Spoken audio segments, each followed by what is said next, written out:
रात के 2:13। घनघोरपुर गांव की सुनसान कच्ची पगडंडी पर एक आदमी अपनी जान बचाकर भाग रहा था। उसके पैरों की धमकती हुई पदचापें अंधेरे में गूंज रही थीं, जैसे दिल की धड़कनें। चारों ओर घना कोहरा छाया हुआ था, जो पेड़ों की टहनियों से लिपटकर नीचे उतर रहा था।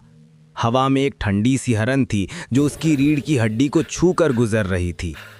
वो सांस फूलने से रुक रुक कर भाग रहा था, लेकिन पीछे मुड़कर देखने की हिम्मत नहीं कर रहा था। तभी पीछे से एक औरत की कराहती हुई आवाज आई, धीमी, दर्द भरी, लेकिन फिर अचानक हंसती हुई। रुको, मैं घर तक छोड़ देती हूँ। आवाज इतनी करीब लग रही थी जैसे कोई उसके कंधे पर सांस ले रहा हो। वो रुक गया, सांस रोककर पीछे मुड़कर देखा। अंधेरा, सन्नाटा, कुछ भी नहीं, सिर्फ हवा की सरसराहट और दूर कहीं कुत्तों का भौंकना। लेकिन तभी किसी ठंडी उंगली का स्पर्श उसके कान के ठीक पास से गुजरा। नर्म, लेकिन इतना ठंडा कि उसकी गर्दन पर रोंगटे खड़े हो गए। वो फिर भागा, लेकिन अब लग रहा था कि आवाज उसके साथ साथ चल रही है, कभी दाएं से, कभी बाएं से। मैं आरव हूं, एक डॉक्यूमेंट्री मेकर। डर, लोक कथाएं और रहस्य मेरी जिंदगी का हिस्सा है। मैंने हमेशा ऐसी कहानियां सुनी हैं जो लोगों को रातों में जगा रखती हैं। भूत प्रेत, परछाइयां और वो अजीब घटनाएं जो विज्ञान समझा नहीं पाता। लेकिन जब मुझे घनघोरपुर गांव के बारे में पता चला तो मैं रोक नहीं पाया। पिछले 20 साल से वहां लोग छलावा देखते आ रहे हैं। एक ऐसी परछाई जो इंसानों का रूप ले लेती है, उनकी आवाजें चुरा लेती है और उन्हें हमेशा के लिए गायब कर देती है। मैंने सोचा ये परफेक्ट स्टोरी है। कैमरा, माइक और कुछ नोट्स लेकर मैं उसी गांव पहुंच गया। घनघोरपुर, एक छोटा सा गांव जहां दिन में भी सूरज की रोशनी कम लगती है। घने जंगलों से घिरा, जहां सूरज ढलते ही दरवाजे बंद कर दिए जाते हैं। बच्चे शाम को घर लौट आते हैं और रात में सड़कें खाली हो जाती हैं। कोई नहीं निकलता, और अगर निकलता है तो कभी कभी लौटता नहीं। गांव पहुंचते ही मुझे एक अजीब सा माहौल महसूस हुआ। हवा में एक भारीपन, जैसे कोई अनदेखी नजरें मुझ पर टिकी हों। गांव के चौक पर कुछ बुजुर्ग बैठे थे, चुपचाप हुक्का पीते हुए। मैंने उनसे बात की। एक बुजुर्ग, जिनकी दाढ़ी सफ़ेद हो चुकी थी और आंखें धसी हुई थीं, ने मुझे चेतावनी दी। बेटा, यहाँ रात में बाहर मत निकलना। अगर किसी अपने की आवाज़ भी सुनो तो जवाब मत देना। छलावा आवाज़ बदल लेता है। वो तुम्हें बुलाता है और तुम जाते हो, लेकिन वापस नहीं आते। मैंने हंसकर कहा, अंकल, ये सब अंधविश्वास है। मैं डॉक्यूमेंट्री बना रहा हूं, सब रिकॉर्ड करूंगा। बुजुर्ग ने मेरी आंखों में गहराई से देखा, जैसे कोई पुराना दर्द याद आ रहा हो। अंधविश्वास नहीं बेटा, अनुभव है। मैंने अपने बेटे को खोया है इसी तरह से। और याद रखना, छलावे की एक पहचान है, उसके पैरों की छाया नहीं होती। वो रोशनी में भी बिना साए के खड़ा रहता है। उस रात रिसर्च के लिए मैं अकेले बाहर निकला। गांव की सराय में ठहरा था, लेकिन नींद नहीं आ रही थी। मैंने लालटेन जलाई और कच्चे रास्ते पर चल पड़ा।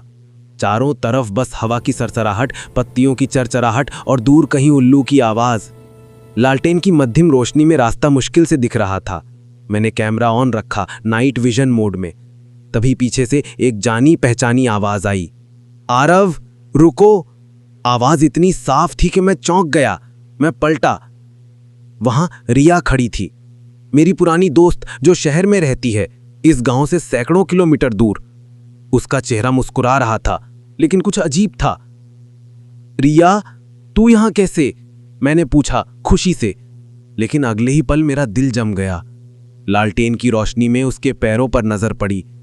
कोई छाया नहीं, जमीन पर सिर्फ मेरी छाया फैली हुई थी, उसकी नहीं। मेरी सांसें तेज हो गई।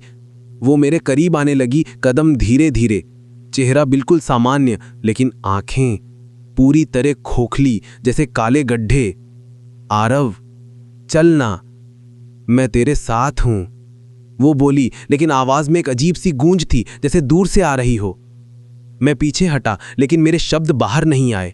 वो और करीब आई और अब उसकी मुस्कुराहट फैल रही थी, अधिक फैल रही थी, जैसे चेहरा खींच रहा हो। मैं भागा सराय की तरफ। दरवाजा अंदर से बंद किया और बाहर सन्नाटा। लेकिन रात भर मुझे लगा कि कोई दरवाजे के बाहर खड़ा है, सांस ले रहा है। अगली सुबह मैं बुजुर्ग से मिला। चाय की दुकान पर बैठकर उन्होंने पूरा सच बताया। सालों पहले नजदीकी खेतों में एक नई दुल्हन आई थी, सुंदर, जवान, लेकिन उसके ससुराल वाले कहते हैं कि वो रात में गायब हो गई। कुछ लोग कहते हैं कि उसका कत्ल हुआ, शायद दहेज के लिए।